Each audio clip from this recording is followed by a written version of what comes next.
তৃতীয় ধাপের নির্বাচন হবে মানিকগঞ্জের ৭ উপজেলায়। তার আগে ৪ উপজেলায় আওয়ামী লীগের চেয়ারম্যান প্রার্থীরা বিনা প্রতিদ্বন্দ্বিতায় নির্বাচিত হওয়ার পথে।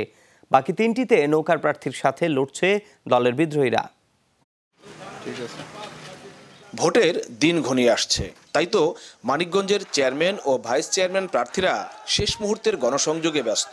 ৭ উপজেলার মধ্যে ৪টিতে আওয়ামী লীগ প্রার্থীর কোনো প্রতিদ্বন্দ্বী নেই, তবে বাকি ৩টিতে বিদ্রোহী নিয়ে বেকায়দায় নৌকার প্রার্থীরা। সকলেই ঐক্যবদ্ধভাবে এই নৌকার পাশে এসে দাঁড়িয়েছে।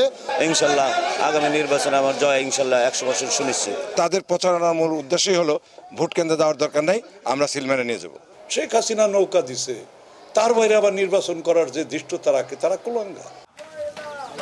প্রধান সড়ক থেকে অলিগলি সবখানেই ছেয়ে গেছে প্রার্থীদের পোস্টার ব্যানারে। ভোটার আকর্ষণে চলছে নানা কৌশলে প্রচার প্রচারণা। তারপরও স্থানীয় সরকার নির্বাচনে ভোট দেওয়ার আগ্রহ কম।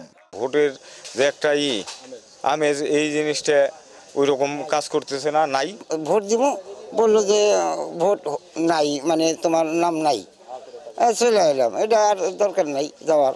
সংসদ নির্বাচনে তো ওইরকম একটা হয়েছে, এই মানুষের আতঙ্ক ছাড়া নাই।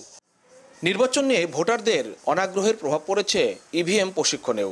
সদর উপজেলার ১০২টি কেন্দ্রে ৫ দিন ধরে ইভিএম প্রশিক্ষণের ব্যবস্থা করা হলেও তাতে কাঙ্ক্ষিত সাড়া নেই। দিনভর বসে থেকেও দেখা মিলছে না আগ্রহী ভোটারদের। আজকে কতজন আসছে? আজকে আসলে কি বলবো, আজকে একজনও আসেনি। আজকে এইখানে আমাদের সার্ভারে দেওয়া আছে ১১২৩ জনের মতো। তবে আমরা কিন্তু সারাদিনই অপেক্ষা করছি যে তারা আসবেন, তাদেরকে বোঝাবো। জেলা নির্বাচন কর্মকর্তা বলছেন, মক ভোটিংয়ে না আসলেও ইভিএমে ভোটদানে অসুবিধা হবে না ভোটারদের। ডেমনস্ট্রেশনে যারা আসেনি তারা আসলে যে ভোট দিতে পারবে না তা কিন্তু না। ওখানে তৎক্ষণাৎ আসলে বিষয়টা খুব জটিল না। ওখানে এসে আমাদের যারা পোলিং পার্সোনাল থাকবে ওনারাই বলে দিবেন, তারা ভোট দিতে পারবেন। মানিকগঞ্জের ৭ উপজেলায় মোট ভোটার ১১,১০,০০০। প্রথমবারের মতো সদর উপজেলায় ইভিএম পদ্ধতিতে ভোট হবে।